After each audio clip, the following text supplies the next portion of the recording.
This is Kate Swoboda, creator of YourCourageousLife.com, director of the Courageous Living Coach certification at TeamCLCC.com, and author of the book, The Courage Habit, which is available at booksellers and at Amazon. The Your Courageous Life podcast is all about going after what you want and creating and living a more courageous, emotionally resilient life. Might drop a couple of F-bombs, so maybe don't listen with your kids in the backseat of the car. And here we go with today's episode. Hello, everybody, and welcome to the 50 million gazillionth, that's a technical term, day of the COVID pandemic. As I'm currently recording this. Oh, wow. We're all grappling with the economic uncertainty, the very real fears for our own health and the health of our loved ones and of people who don't have access to resources. We are trying to figure out how to just survive with social distancing because it takes a very real emotional toll on us to not have the same routines that we had, to not have access to connection in the same way. And today's episode, I'm hoping, will be a little injection into your life of just really seeing and reconnecting with, if you have lost the ability to see, but really seeing that actually this is what we train for. This is what we train for. It's kind of an odd way to put it, right? But the personal growth practices, the prayer or the faith or the naming desires in order to practice courage, whatever you've been doing, the self-help books, the blogs, the podcasts that you take in, if you've been listening to this podcast for a while especially, all of that, meditation, Brené Brown, awareness of vulnerability, talking about facing fear, practicing courage, whatever you've been doing all this time, it's prepared you for this right now. Right now. Try this on. Think about this for a moment. I mean, you might not have thought of the things that you have been doing all this time in quite this way, so consider it now. So, for example, if you have been someone who meditates or has some kind of mindfulness or presence-based practice, why do you do that, really? I mean, you do it because of what it provides in the moment. But of course, you also do it because even if you haven't been thinking about it this way, some part of you understands that the more you practice meditation, the more the benefits add up, the more they are protective and helpful and resilience boosting in times of great stress. Now, those of you who have been following me for a while, you know that I'm crazy about CrossFit. And oh yeah, I've been going into CrossFit withdrawal because, of course, shelter in place, social distancing, can't go to CrossFit. But I can't help but think about the personal growth practices that we all do and this concept. This is what we train for. This right here, pandemics, life crises. This is why we do the personal growth practices. Well, we could compare personal growth work to actual physical training. So we could compare the personal growth work that we do to lifting weights or training for a marathon. If you lift weights one time, you're not going to be able to lift something heavier the next day. That's not how it works. If you lift weights for a month, though, you'll get stronger. If you run 1 mile, you still aren't going to be ready for a marathon the next day. But if you run 1 mile week after week and you build in more mileage, you'll run that marathon. And I just point this out because I know that there are so many of you who are looking around and going, I'm not equipped for this. I can't handle this. Nothing has prepared me for this, so I don't know what to do. And what I say is, nope. Wrong. Actually, you have been training for this. All of that personal growth work has been training us for times like these, preparing us for these moments of profound fear and uncertainty. You might be like, but what do you mean? How's that possible? Because I feel fear and I feel uncertainty. Yes, you do. You aren't going to get away from that part. And anyone who is trying to sell you on the idea that you can kick fear's ass or become fearless, unfortunately, they've been selling you snake oil. They've been lying to you. I'm very sorry. So the fear and the uncertainty are not a sign that all of your training is for nothing. You're still feeling the fear and uncertainty, but hey, you're here. You're doing what you can do. And this isn't about doing this perfectly. If you've meditated or done some kind of like presence-based breathing even one time, you know what the process is for coming back to your breath and reducing anxiety. You might not do it perfectly, but you know what it is. If you have ever paused before going into a state of fear to ask yourself, hold on, how do I want to handle this? You know the tool. If you have ever reframed a belief, if you have ever said to yourself, I can't, and then gone, hold on a moment, let me reframe that, I'm willing to try, then you know the tool. If you have ever heard your critic tell you the reasons to isolate and then decided to reach out to a friend anyway, then you know the tool. So this is what I'm trying to say. This is what we train for. This right here, you've been training. Now, I can see someone who maybe hasn't been consistent saying, well, I did that once. That doesn't mean I'm prepared for this. And I'd agree. If you only do things once or you only did them inconsistently, very human. This is not a judgment. People are human. Then I get it. You're not feeling prepared for this. And you might not actually be fully emotionally prepared for this yet. This is what we train for. You're not there yet, but this is why we train. My point is, you actually have a lot going for you. You know what the tools are. You know what the tools are. You're intelligent. It's so good that you already know what the tools are. You already know that slowing down your breathing is a tool. That pausing before you react is a tool. That reframing a belief is a tool. That reaching out to others is a tool. You know these things. So good. Give yourself some credit. Knowledge is good. It's a starting point. You have the tools.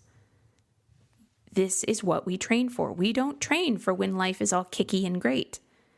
We are doing the personal growth work so that when life hands you a shit sandwich, you A, don't just think you have to eat it, and B, know how to just say, okay, I don't like what I've been handed, but I will figure out my way through. So, knowledge is good. It's a starting point. You have the tools, and I get it. It can be hard to pause and acknowledge that right now because perfectionism is up, anxiety is up, all the stuff is up, but you do have the tools.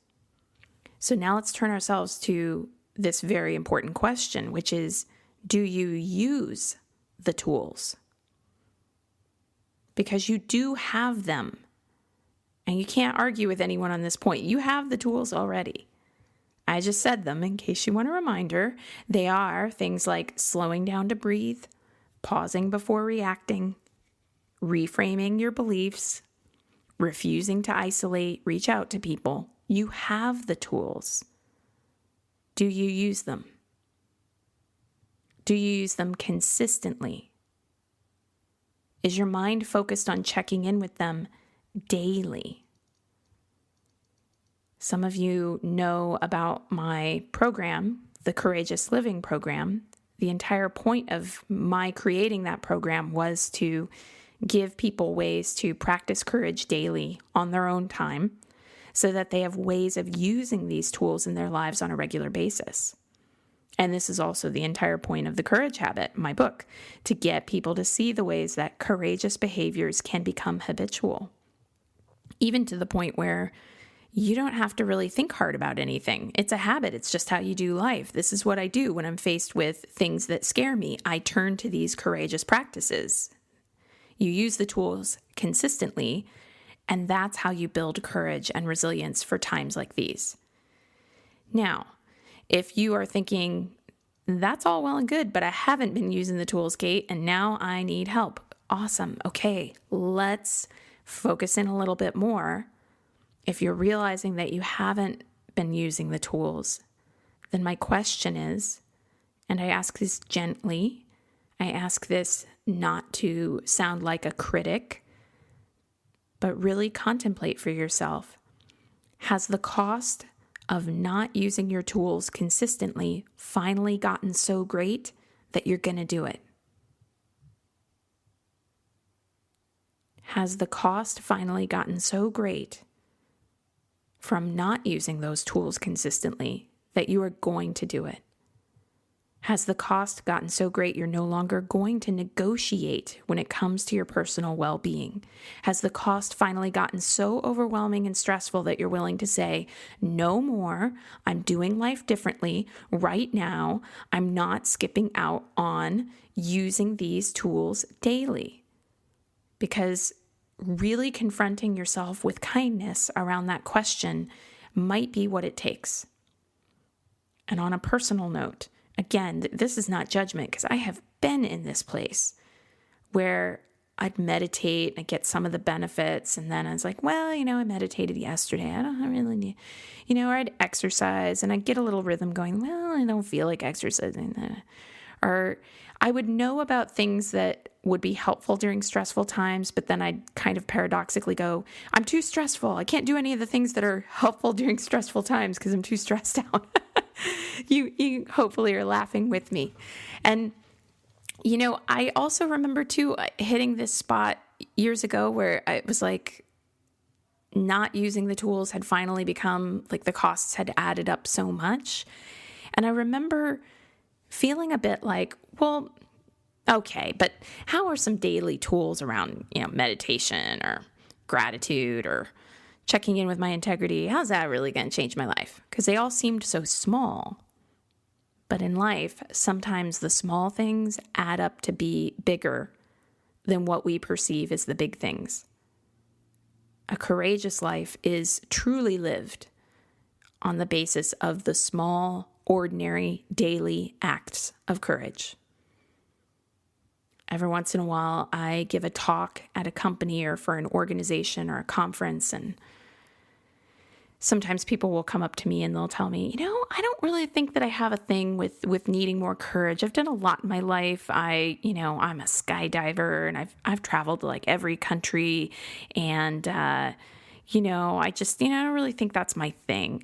And it's like when I hear that list on someone's resume, it's like it does take a lot of courage, a certain type of courage to do those things. But I'm talking about the kind of emotional courage where who you truly are on the inside is how you actually live on the outside. I'm talking about the kind of courage where you don't do life perfectly and you're aware of that and you don't need to hide that. It's no longer a source of shame. There's no hustling to pretend, to show up in a certain way. It's a feeling of freedom. So here's the thing. I don't do the work that I do. And I don't mean the work as in what I do professionally, providing coaching for other people or creating programs or being director of a life coach training organization. I mean the personal growth work. I don't do the personal growth work that I do for the times when things are just peachy. I get benefits even when things are peachy. But really, I do it for these times right here when we feel crazed and angry and we can't trust our leaders to lead, for crying out loud, and we don't know what we'll do when we've had a financial bottoming out. You work the tools always because this is what we train for. This right here. So if you haven't been using any tools and if you want to change anything, then I've got some great news for you. This profound fear and uncertainty that our world is facing right now, this is also our training ground. So this moment right now, everything leading up to it, this is what we train for, this that we're experiencing right now. And this profound fear and uncertainty that we're experiencing right now is also our training ground, because this right now is your training ground for what comes next. Think about this. We will emerge from the other side of this either weakened or depleted, depending on whether or not you use the tools. You will emerge from the other side of this either weakened or depleted, depending on whether or not you use the tools. Again, you know what they are. You don't need anyone to lecture you on meditation or some kind of how-tos for how to slow down and breathe. It's not breaking news that pausing before you react and reframing things in a more positive direction is helpful. In case you're thinking I'm talking about positive affirmations and throwing glitter on shit, I'm not talking about that. I'm talking about an actual psychological concept called cognitive reappraisal, or sometimes called cognitive reframing. And multiple clinical studies have shown that for people who are experiencing depression and anxiety and sadness and anger and all of that, cognitive reappraisal is very helpful. So pausing before you react, reframing things in a more positive direction, very helpful. So it's not going to surprise you to hear that isolation is not helpful, and that even if you live alone and have no nearby relatives, you need to be listening to podcasts that lift you up. I'm hoping this is one of them. And you need to be getting onto the conference calls when people run the virtual get-together. And you need to be calling the people you care about, not just texting. These are all forms of not isolating. So you know the tools. This is good news. You know the tools. You've probably done all of them before, at least once. You will emerge from the other side of this either weakened or depleted, depending on whether or not you choose to use the tools. So what will you be doing in the weeks and months ahead? Will you use this right here now, which as far as I can tell is the most stressful thing that our world has faced. Our world is everyone around the world is having to face this. This is the most stressful thing that our world has collectively gone through in a very long time. What will you do with what we're facing? Will you use this right here now as your training ground? Now, I just saw it today. I've seen it on multiple days. Another post on social media going, you don't have to be pressured to do anything during this stressful time. And I can see someone who is feeling really exhausted by their fear, being kind of furious that anyone like me, this little life coach over here, would suggest during times like these that there might be something they could do. So if hearing me say this today, if someone's suggesting that there could be a way to use what we're going through right now to become stronger and more resilient is infuriating, please do take some time to rest. Go ahead and take some time to feel that anger. You're probably not actually angry at me or the people suggesting that there's something you can do. You're probably angry at freaking COVID. You're probably angry at leaders. You're probably angry that we're just in this. And it can feel a little bit illogical to be angry at like being in this, but you feel what you feel. So slow down, go a few layers down, and see where the sadness lies.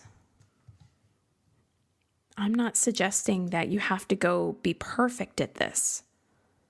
I'm just pointing out that there is something that you can do with what we're going through right now that gives you purpose, that gives you a sense of, hey, I don't have to just roll over and take this. There is something I can do with what's coming up right now.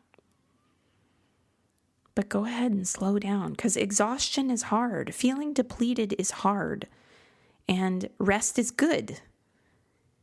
And especially if you weren't already resting before COVID-19 hit, the world's stress collectively being ratcheted up all at once, that hits hard. That feels overwhelming. I'm not denying that. I'm gently suggesting that we all just notice that we already have the tools. And this right here is our training ground for how we use them.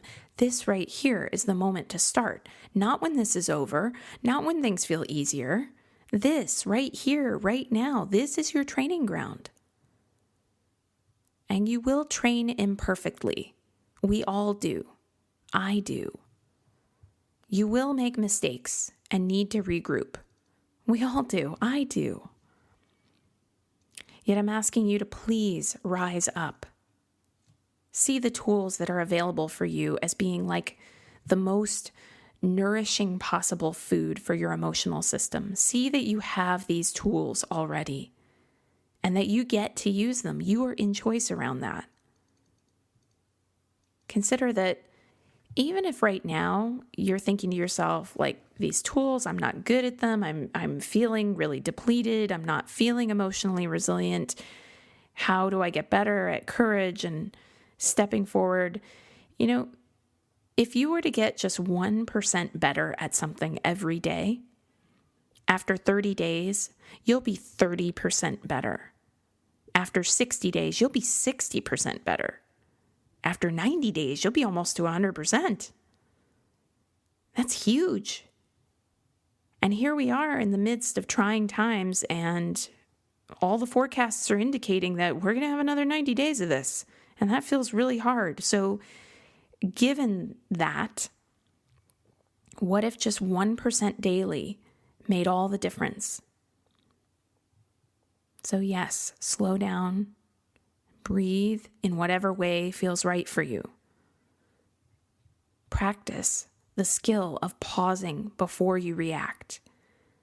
You read the news headline and something starts to get activated in you, a tension, a kind of low-grade anxiety. You pause and you go, hold on a second. Why am I having that reaction? It's a news headline. I'm here, I'm sitting on a chair, I'm reading a news headline. That's all that's happening right now. I do not know what's going to happen next. You reframe, you reframe, you reframe, you reframe, constantly reframing. You refuse to isolate. You find some way to feel a sense of connection to other humans, even if you can't be in the same room. This is the work. This is what you do. This is what we train for. You've got the tools already. This is such good news. And you can choose to use them. That's other good news. It's hard, but you can do hard things. We all can. And this is what we train for.